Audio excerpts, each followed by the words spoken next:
Hi, it's me again. We haven't been down here for a while, have we? A little walk around the quay together. We haven't done this for ages. I don't think it's going to be a long video because it is freezing down here. But there was a story that popped up just this morning when I was going through my news feed.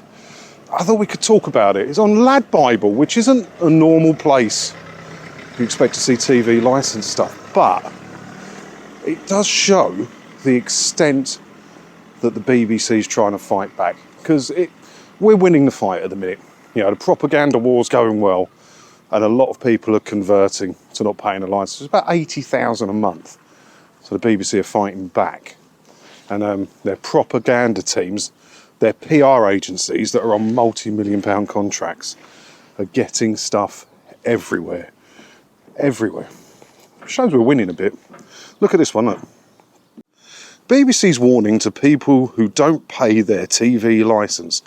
So this is Tom Earnshaw in the Lad Bible. I wouldn't call it journalism, because that means he had to write something himself and maybe do a bit of research himself, which he hasn't done. Yeah, I'll spin you around while I'm talking. Miserable grey cold day down looking at the mud, isn't it? But yeah, so this is what he says, look. Love it or loathe it, it's the law to pay the BBC's TV licence. I don't know where he got that information from. Maybe all will become clear in a minute. And the BBC has issued a warning over why you must pay up if you use its specific services and services from other channels or apps. So he's not technically lying, but he's not giving you the information, is he? If you don't, you could find yourself in court and paying a hefty fine that costs more than the licence fee itself. We're talking a maximum fine of £1,000. Speaking to Lad Bible, the national broadcaster explained how they really do try and do everything they can when it comes to reasoning with people over non-payment. Probably the first proper truthful thing in there. The broadcaster really do try and do everything they can when it comes to reasoning with people who don't pay. We'll send you little reminder letters. Then we'll send you one that says about all the great things you can watch if you pay your licence fee. And if you still don't bite, you'll start getting the shitty letters. And if that don't work, they'll send the boys round, whether you need one or not. But if people still won't pay after trying to have a conversation, they'll be hauled in front of their local magistrate's court as a last resort. We'll send you the shitty letters, we'll send the boys round. If you still don't, we want to take it to court over something you might not need. A TV licence provides cover for anyone watching or recording a TV programme on any channel, watching live content on streaming services and using BBC iPlayer. Again, technically not untrue, but worded in a way to be misleading. Do you not think? Cover anyone, TV programme on any channel. How's that work then? How's that work? Because I could watch a TV programme on here. I've been watching old Bullseye and old Top Gears on here on YouTube. Am I breaking the law doing that? It's misleading, and they know what they're doing. They word it in a way where you can't call them out for lying, but they're not giving you the full information. I'll spin you around again, hold on. TV licensing's primary aim is to help people stay licensed and avoid prosecution. Shouldn't their main aim be, if you need a license, to help you get one to avoid prosecution? But if you don't need a license, we don't need to do that. At no point in this article does it say about people who don't really need a license. We are doing all we can to help people and offer a range of concessions, blah, blah, blah. If it is necessary to consider prosecution, we apply evidential and public interest tests. Right. This is absolute bollocks.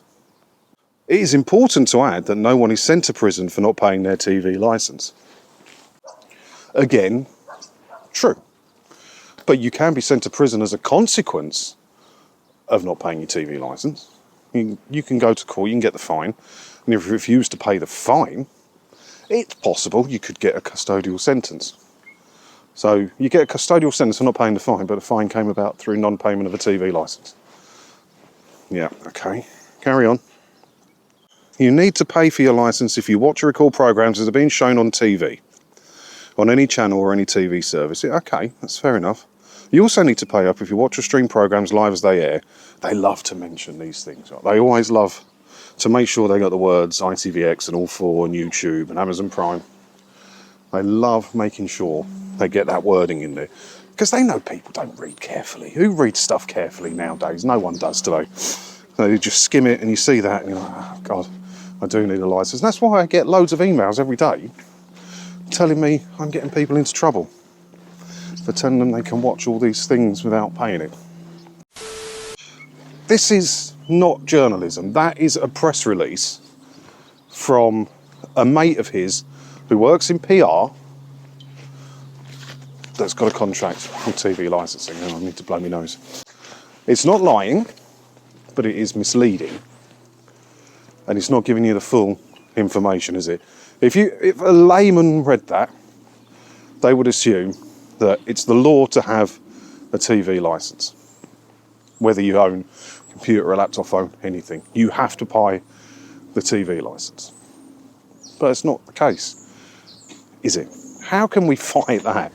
You know, multi-million pound PR contracts who can get into all these mainstream press. I don't know. But the fact that they're pushing back so hard at the minute shows we might be winning a bit. God, it's cold down here. I am freezing. Did I have anything else? Oh yeah, this one. Look at this one, right? You remember they built a new EastEnders set a while back. Cost them, I think it was 87 million quid. And it was massively over budget. Like tens of millions over budget. Look. EastEnders Albert Square set sold by BBC for huge prices amid money struggles. So the old set, they've managed to get 70 million quid for. But they're still going to be filming stuff there. They're still going to be filming things there. So they've sold it to a French investment firm, Access something or other, who are buying up loads of TV production units, it says in the article, which shows that being commercial can pay because they can afford to buy this thing off the BBC for 70 million quid. But the BBC are going to continue filming there. But how are they going to do that if they're not paying the bills anymore? They're going to lease it back. So they've cashed it in for 70 million quid, and then they're doing a lease back deal to continue filming there. This is your money, paid by licence fees. They're cashing it in for 70 million quid, and then leasing it back. Why don't they just lease it out to other people, like what AXA are going to do? I don't know. They're not managing money very well, and we know that anyway. It's 3.7 billion quid a year in TV licence fees, and they've still got a 300 million pound black hole in their finances. I don't know who does the books at the BBC. Whoever it is might need replacing, hey, because they're not very good at it. Right, I'm going back because I am freezing. Nice cup of tea. Oh, there was one more one I saw. Danny Dyer. If you're watching this, Danny, I know you're a big fan of mine. If you're watching this, Danny Dyer, why are you filming a sequel to The Football Factory? Film a sequel to The Business. One of the best films ever made. One of the best British films ever made. Anyway, I'm freezing, so I'm going to get back. I'm going to get back in my Bentley there. I wish it was my Bentley. And get back to the office. Have a cup of tea. I hope you're staying warm. Thanks for watching. Hit all the buttons, leave your comments. And I'll see you in the next one. Ta-da.